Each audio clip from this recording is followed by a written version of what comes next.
ভারতের লোকসভা নির্বাচনের চতুর্থ দফার ভোট গ্রহণ চলছে। কেন্দ্রে ক্ষমতায় যাচ্ছে কারা নির্ধারণ হবে আজ। রাহুল গান্ধীর বয়সের সমান আসন পাবে না কংগ্রেস, দাবি মোদির। ইসরায়েলি বর্বরতায় নিহত ছড়ালো ৩৫,০০০। গাজায় যুদ্ধবিরতির দাবিতে উত্তাল বিভিন্ন দেশ। যুক্তরাষ্ট্রের ডিউক বিশ্ববিদ্যালয়ে সমাবর্তন বয়কট করল শিক্ষার্থীরা। স্পেন, নেদারল্যান্ডসেও বিক্ষোভ।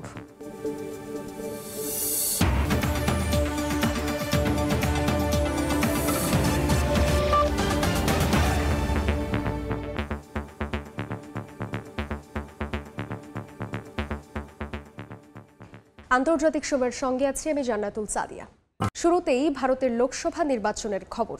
ভারতের লোকসভা নির্বাচনের চতুর্থ দফার ভোট গ্রহণ শুরু হয়েছে। দেশটির প্রায় 18 কোটি ভোটার আজ ভোট দেবেন। এ দফায় ভাগ্য নির্ধারণ হবে লোকসভার বিরোধী দলীয় নেতা অধীর চৌধুরী, অখিলেশ যাদব, অভিনেতা শত্রুঘ্ন সিনহা, শতাব্দী রায়ের মতো হেভিওয়েট প্রার্থীদের। কেন্দ্রে ক্ষমতা ধরে রাখতে হলে এই দফার ভোটে মোদির দল বিজেপিকে আগের বারের চেয়ে বেশি আসনে জিততে হবে। আর মোদিকে নামাতে হলে বিরোধী জোট ইন্ডিয়ার বেশি আসনে বিজেপিকে হারাতে হবে। ভারত থেকে বিস্তারিত জানাচ্ছেন সুব্রত আচার্য। চলছে অন্ধ্রপ্রদেশ, উত্তরপ্রদেশ, মধ্যপ্রদেশ, তেলেঙ্গানা, পশ্চিমবঙ্গ সহ 10 রাজ্যের 96 আসনের ভোট গ্রহণ। স্থানীয় সময় সকাল 7টায় শুরু হওয়া ভোট চলবে সন্ধে 6টা পর্যন্ত। এর আগে 3 দফার ভোটের মধ্য দিয়ে দেশটির লোকসভার 543 আসনের মধ্যে 283 আসন অর্থাৎ মোট লোকসভা আসনের প্রায় 52% আসনে ভোট সম্পন্ন করেছে নির্বাচন কমিশন। এখন বাকি 260 আসনের মধ্যে চতুর্থ দফায় শেষ হলে বাকি থাকবে মাত্র 164 আসন। রাজনৈতিক দলগুলো, বিশেষ করে দেশটির প্রধান দুটি রাজনৈতিক শক্তি বিজেপি এবং ইন্ডিয়া জোটের ভাগ্য নির্ধারণ হয়ে যাবে আজ অর্থাৎ চতুর্থ দফার ভোটের মধ্য দিয়েই। কেননা সরকার গঠন করতে প্রয়োজন হবে 272 আসন। ভোট বিশ্লেষকরা মনে করছেন এই দফার ভোটের মধ্য দিয়েই এটা নির্ধারিত হয়ে যাবে, যদিও শেষ হিসেব জানা যাবে 4 জুন ফলাফল প্রকাশের মধ্য দিয়েই। 2019 সালের হিসেব বলছে চতুর্থ দফার 96 আসনের মধ্যে বিজেপির জেতা আসনের সংখ্যা বিরোধী জোটের চেয়ে বেশি ছিল। তেলেঙ্গানা, অন্ধ্রপ্রদেশ বাদ দিলে বাকি সব রাজ্যেই বিজেপির ভোট বেশি ছিল। তাই এই দফায় বিজেপিরও ভাগ্য নির্ধারিত হয়ে যাবে। এদিকে চতুর্থ দফার ভোটের কয়েক ঘন্টা আগে পঞ্চম দফার ভোটের প্রচারে বিজেপি বিরোধী ইন্ডিয়া জোটের প্রভাবশালী শরিক কংগ্রেসকে তীব্র কটাক্ষ করেন নরেন্দ্র মোদী। পশ্চিমবঙ্গের চুঁচুড়ায় নির্বাচনী সভায় মোদী রাহুলের নাম করে বলেন, শাহজাদার যত বয়স হয়েছে এর চেয়েও কংগ্রেস কম আসন পাবে। আর 3 দফার ভোটে নিশ্চিতভাবে বিজেপি 400 আসন পার করবে। इस चुनाव में लिख के रखिए, ये कांग्रेस के जो शहजादे हैं ना, ये कांग्रेस के शहजादे, उनकी जितनी उम्र है कांग्रेस को उससे भी कम सीटें मिलने वाली है। নির্বাচনী প্রচারে মোদীকেও পাল্টা নিশানা করেন মমতা বন্দ্যোপাধ্যায়। এটা বুঝতে পারছে না, নিজের প্রচারের ঘন্টা বাজাতে বিজেপি সরকারের মৃত্যু ঘন্টাটাই বেজে গেছে, এটা বুঝতে পারছে না। আমি আপনাদের আবার বলি, বিজেপি যে 3টে ফেজ ইলেকশন হয়েছে, প্রথমটায় এপাশ, পরেরটায় ওপাশ, তারপরেরটায় ধপাস। ভারতের চলমান 18তম লোকসভা ভোট শুরু হয় 19 এপ্রিল। 7 দফার ভোট শেষ হবে 1 জুন। সুব্রত আচার্য, সময় সংবাদ, ভারত। অন্য প্রসঙ্গ, পশ্চিমাদের কারণে গাজায় যুদ্ধবিরতি হচ্ছে না বলে অভিযোগ করেছেন তুরস্কের প্রেসিডেন্ট রিসেপ তাইয়িপ এরদোয়ান। অন্যদিকে জিম্মি নিয়ে মার্কিন প্রেসিডেন্টের বক্তব্য যুদ্ধবিরতি নিয়ে আলোচনার অগ্রগতি পিছিয়ে দিয়েছে বলে দাবি হামাসের। এদিকে ইসরায়েলে অস্ত্র বিক্রি নিষিদ্ধ করলে হামাসের শক্তি বাড়বে বলে মন্তব্য করেছেন ব্রিটিশ পররাষ্ট্রমন্ত্রী ডেভিড ক্যামেরন। এর মধ্যেই গাজায় ইসরায়েলি বর্বরতায় নিহতের সংখ্যা ছাড়ালো 35,000। দায়ী করেছেন তুরস্কের প্রেসিডেন্ট রিসেপ তাইয়িপ এরদোয়ান। যুক্তরাষ্ট্র, ইউরোপ ইসরায়েলের উপর যুদ্ধবন্ধে যথেষ্ট চাপ দিচ্ছে না বলে দাবি তার। একই অভিযোগ তুলেছে ফিলিস্তিনের স্বাধীনতাকামী সংগঠন হামাস। জিম্মি নিয়ে মার্কিন প্রেসিডেন্ট জো বাইডেনের মন্তব্য যুদ্ধবিরতির আলোচনার অগ্রগতি পিছিয়ে দিয়েছে বলে দাবি সংগঠনটির। সিয়াটলে এক বক্তব্যে হামাস সব জিম্মিকে মুক্তি দিলেই যুদ্ধবিরতি সম্ভব বলে মন্তব্য করেন বাইডেন। স্থল অভিযান চালাতে বদ্ধপরিকর ইসরায়েলের প্রধানমন্ত্রী বিনিয়ামিন নেতানিয়াহু। হামলার আতঙ্কে শহর ছাড়ছেন সাধারণ মানুষ। রাহানুল রানা, সময় সংবাদ। গাজায় যুদ্ধবিরতির দাবিতে রোববার উত্তাল ছিল বিশ্বের বিভিন্ন দেশ। এদিনও যুক্তরাষ্ট্রের বিভিন্ন বিশ্ববিদ্যালয়ে আন্দোলন করেছেন শিক্ষার্থীরা। ডিউক ইউনিভার্সিটিতে স্নাতক সমাপনী অনুষ্ঠান বয়কট করেছেন অনেক শিক্ষার্থী। বিক্ষোভ হয়েছে স্পেন ও নেদারল্যান্ডসও। যুক্তরাষ্ট্রের নর্থ ক্যারোলাইনার ডিউক ইউনিভার্সিটির স্নাতক সমাপনী অনুষ্ঠানের বক্তা ইসরায়েলের প্রতি নিজের সমর্থন জানানোর পরপরই অনুষ্ঠান থেকে বেরিয়ে যান অনেক শিক্ষার্থী। যাওয়ার আগে গাজায় যুদ্ধবন্ধের দাবি জানান তারা। ভার্জিনিয়ার কমনওয়েলথ বিশ্ববিদ্যালয়ের কয়েক ডজন শিক্ষার্থীও সমর্থন অনুষ্ঠান থেকে বেরিয়ে গেছেন। মার্কিন বিশ্ববিদ্যালয়গুলোতে চলমান ইসরায়েল বিরোধী বিক্ষোভের মধ্যেই এই ঘটনা ঘটে। এদিন একই ইস্যুতে বিক্ষোভ করেছে যুক্তরাষ্ট্রের আরও বেশ কয়েকটি বিশ্ববিদ্যালয়ের শিক্ষার্থীরা। পুলিশের সঙ্গে হাতাহাতির ঘটনাও ঘটেছে। চলমান বিক্ষোভে প্রায় ৩,০০০ শিক্ষার্থীকে আটক করেছে মার্কিন পুলিশ। বাংলাদেশি সহ অনেককে ক্যাম্পাস থেকে বহিষ্কার করা হয়েছে। যুক্তরাষ্ট্র ছাড়াও রোববার বিক্ষোভ হয়েছে স্পেন ও নেদারল্যান্ডসে। মাদ্রিদে তাঁবু গেড়ে বিক্ষোভ করেছেন শিক্ষার্থীরা। তাদেরও দাবি দ্রুত গাজাবাসীর উপর ইসরায়েলি বর্বরতা বন্ধ করা হোক। অন্যদিকে আমস্টারডামে ফিলিস্তিনিদের প্রতি সংহতি জানিয়ে বিক্ষোভ র্যালি বের করা হয়। নিরীহ ফিলিস্তিনিদের অধিকার রক্ষায় আন্দোলন চালিয়ে যাওয়ার ঘোষণা দেন বিক্ষোভকারীরা। একই সঙ্গে যুদ্ধবন্ধের দাবি জানান তারা। রাহানুল রানা, সময় সংবাদ। নতুন মেয়াদে ক্ষমতা গ্রহণের পর মন্ত্রিসভায় বড় ধরনের রদবদল আনলেন রুশ প্রেসিডেন্ট ভ্লাদিমির পুতিন। রোববার রাশিয়ার ফেডারেশন কাউন্সিল জানায় প্রতিরক্ষা মন্ত্রণালয়ে সের্গেই শোইগুর বদলে দেশটির ভারপ্রাপ্ত ডেপুটি প্রধানমন্ত্রী আন্দ্রেই ভেলুসভকে বসানো হবে। আর সের্গেই শোইগুকে রাশিয়ার নিরাপত্তা কাউন্সিলের সেক্রেটারি হিসেবে নিযুক্ত করা হবে। এছাড়া মন্ত্রিসভায় প্রার্থীদের জন্য পুতিন যে তালিকা জমা দিয়েছেন তাতে আর কোনো পরিবর্তন হয়নি। পুতিনের বাছাই করা তালিকায় ভ্লাদিমির কলচসেভ স্বরাষ্ট্রমন্ত্রী, আলেকজান্ডার কুরেনকভ জরুরি পরিস্থিতি মন্ত্রী এবং সের্গেই ল্যাভরভ পররাষ্ট্রমন্ত্রী হিসেবে থাকছেন। আবারও ভারতের লোকসভা নির্বাচন প্রসঙ্গ। লোকসভা নির্বাচনের খবর জানাতে এই মুহূর্তে পশ্চিমবঙ্গের নদিয়ায় আছেন সহকর্মী সুব্রত আচার্য। সরাসরি যাচ্ছে তার কাছে। দেখুন, বিশ্বের বৃহত্তম গণতান্ত্রিক অধিকার প্রয়োগের উৎসবের চতুর্থ দফার যে পর্ব সেটি কিন্তু ইতিমধ্যে শুরু হয়েছে। আপনি জানেন যে ভারতের আজকে 10টি রাজ্যের 96টি সংসদীয় লোকসভা আসনে ভোট চলছে।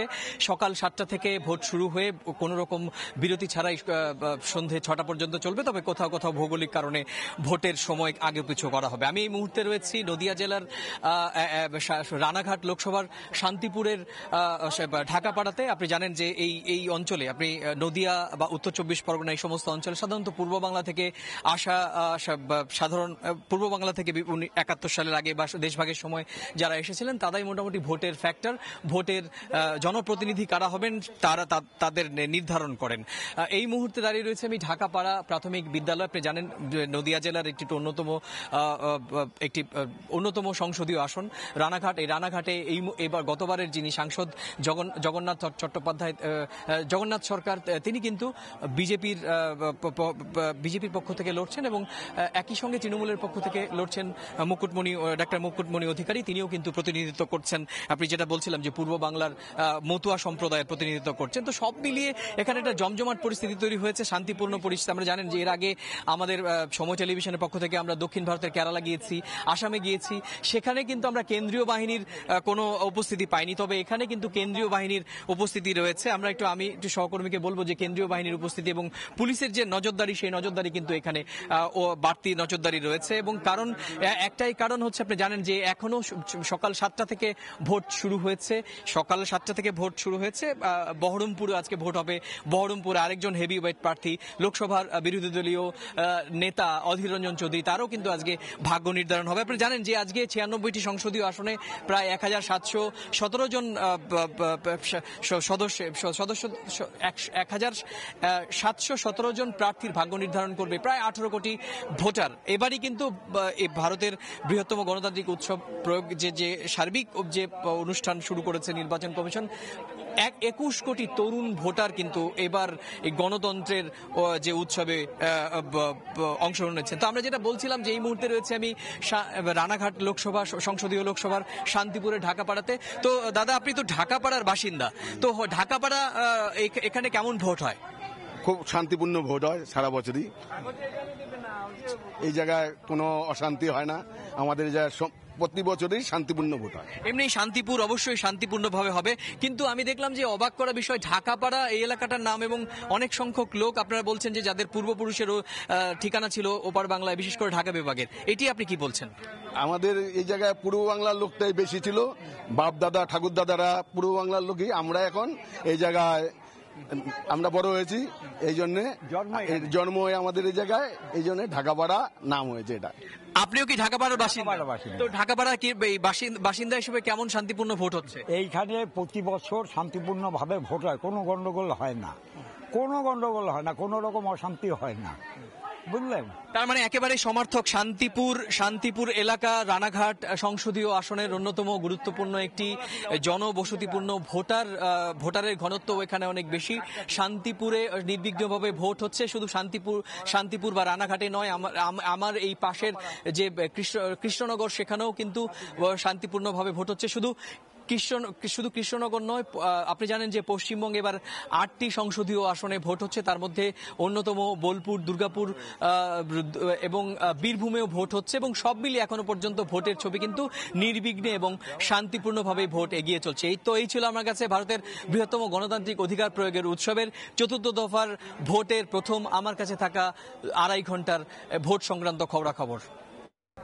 শক্তিশালী 6.4 মাত্রার ভূমিকম্পে কেঁপে উঠল মেক্সিকো। রোববার গুয়েতেমালা ও মেক্সিকোর সীমান্তবর্তী এলাকায় এ ভূমিকম্প অনুভূত হয়। মার্কিন ভূতাত্ত্বিক জরিপ সংস্থা USGS জানিয়েছে, স্থানীয় সময় সকালে চিয়াপাস উপকূলের কাছাকাছি এলাকায় ভূমিকম্প হয়।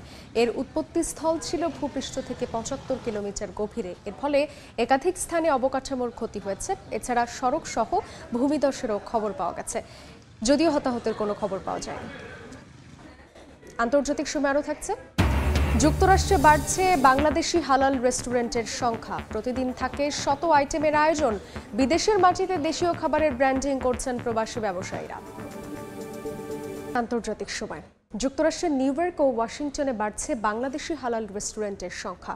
প্রবাসী ব্যবসায়ীরা বাংলাদেশি খাবারের ব্র্যান্ডিং করছেন বিদেশের মাটিতে। নিউ ইয়র্কে প্রতিদিন থাকে শত আইটেম খাবারের আয়োজন। অন্যদিকে প্রতিকূল অবস্থা মোকাবেলা করেই দেশটির রাজধানীতেও শতভাগ হালাল খাবারের রেস্টুরেন্ট গড়ে তুলেছেন বাংলাদেশি ব্যবসায়ীরা। কাজল আব্দুল্লাহর রিপোর্ট।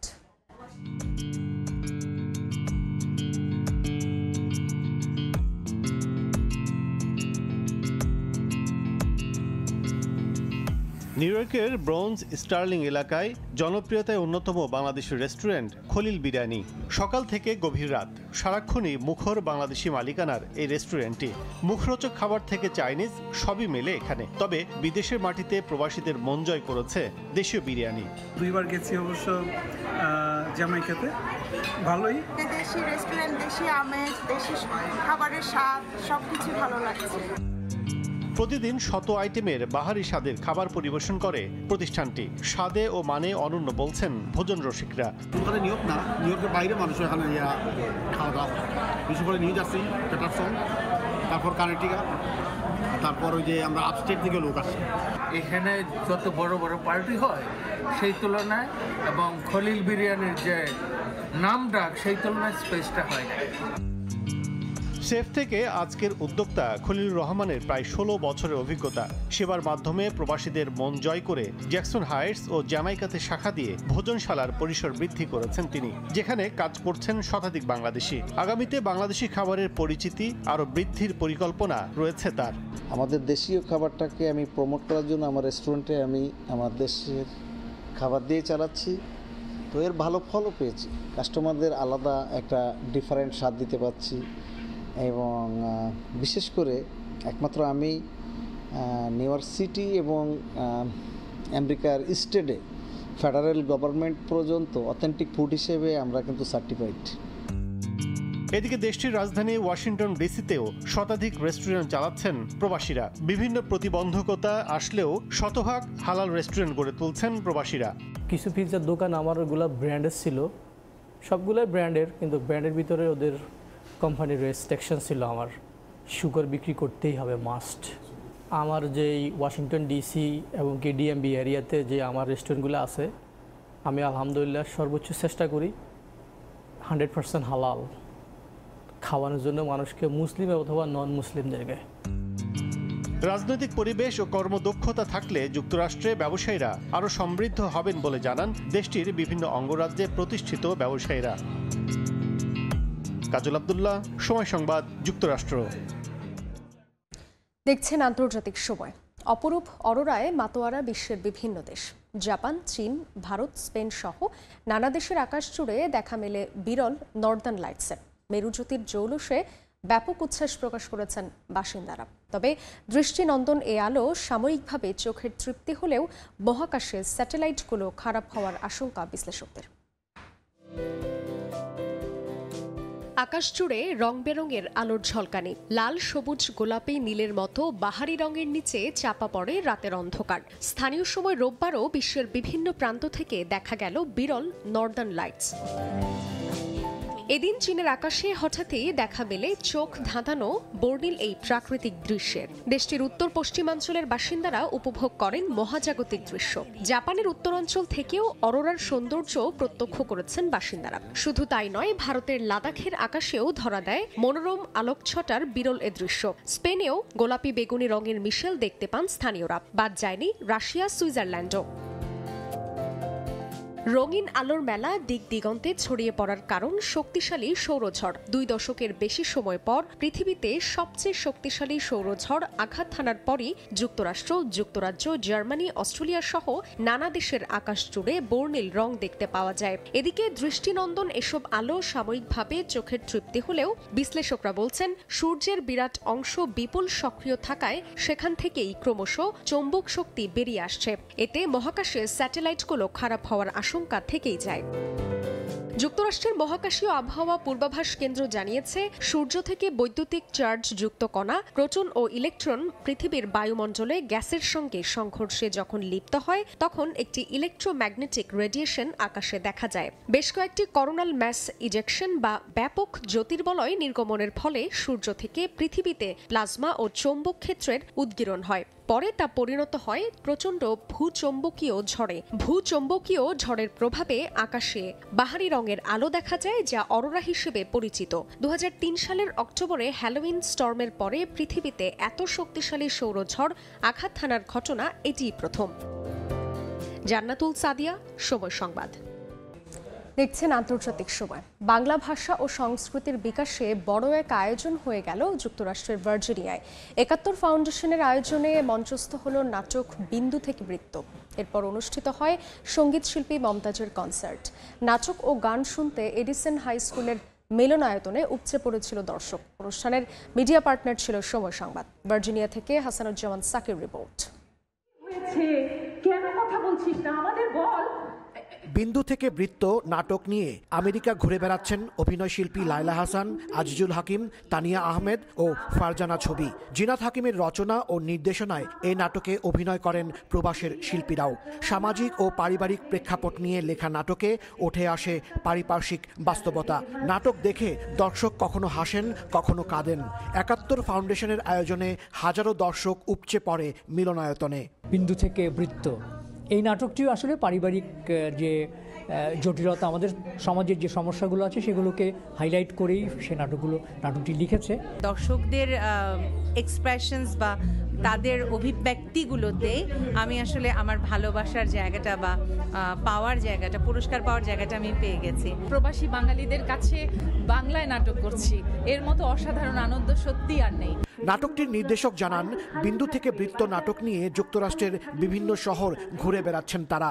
আর আয়োজকরা জানান, প্রবাসে বাংলার ইতিহাস, ঐতিহ্য, কৃষ্টি, সংস্কৃতি ও পারিবারিক বন্ধন তৈরি করতে তারা সবসময় সচেষ্ট। হল ভর্তি দর্শক ছিল। সবচেয়ে ইন্টারেস্টিং ছিল যে প্রত্যেকটি ডায়লগ মনোযোগ সহকারে শুনেছে, কোনো সাউন্ড ছিল না। ডায়লগের সাথে তারা হাসছে, কান্না করছে, এটাই আমাকে আনন্দ দিচ্ছে। দর্শকের প্রতিক্রিয়া মনে হচ্ছে হ্যাঁ, এই বিন্দু থেকে বৃত্ত নাটকটিও তাদের কাছে ভালো লেগেছে। এটা আমার সবচেয়ে বড় বেশি প্রাপ্তি আসলে। এরপর অনুষ্ঠানে সঙ্গীত পরিবেশন করেন শিল্পী মমতাজ। তার সাথে ভার্জিনিয়ার সুপরিচিত নতুন প্রজন্মের 2 শিশু শিল্পীর পরিবেশনা দর্শকদের মুগ্ধ করে। পরে শিল্পী মমতাজ তার জনপ্রিয় লোকগানের ভান্ডার মেলে ধরেন। অনুষ্ঠানে প্রখ্যাত অভিনেতা আহমদ শরীফ ও শিক্ষাবিদ আরেফিন সিদ্দিক উপস্থিত ছিলেন। অনুষ্ঠানটির মিডিয়া পার্টনার ছিল সময় সংবাদ। ভার্জিনিয়া, মেরিল্যান্ড এবং ওয়াশিংটন ডিসির দর্শকরা দীর্ঘদিন পর কোনো অনুষ্ঠানে এত বিপুল সংখ্যক মানুষ একসঙ্গে দেখল। আয়োজকরা বলছেন বাংলা ভাষা সংস্কৃতিকে জিইয়ে রাখাই তাদের একমাত্র উদ্দেশ্য। হাসানুজ্জামান সাকি, সময় সংবাদ, ভার্জিনিয়া। আন্তর্জাতিক সময়ের শীর্ষ সংবাদ জানিয়ে দিচ্ছি আরেকবার। ভারতের লোকসভা নির্বাচনের 4র্থ দফার ভোট গ্রহণ চলছে। কেন্দ্রে ক্ষমতায় যাচ্ছে কারা নির্ধারণ হবে আজ। রাহুল গান্ধীর বয়সের সমান আসন পাবে না কংগ্রেস, দাবি মোদির। ইসরায়েলি বর্বরতায় নিহত ছাড়ালো 35,000। এবং গাজায় যুদ্ধবিরতির দাবিতে উত্তাল বিভিন্ন দেশ। যুক্তরাষ্ট্রের ডিউক বিশ্ববিদ্যালয়ের সমাবর্তন বয়কট করল শিক্ষার্থীরা। স্পেন, নেদারল্যান্ডসেও বিক্ষোভ।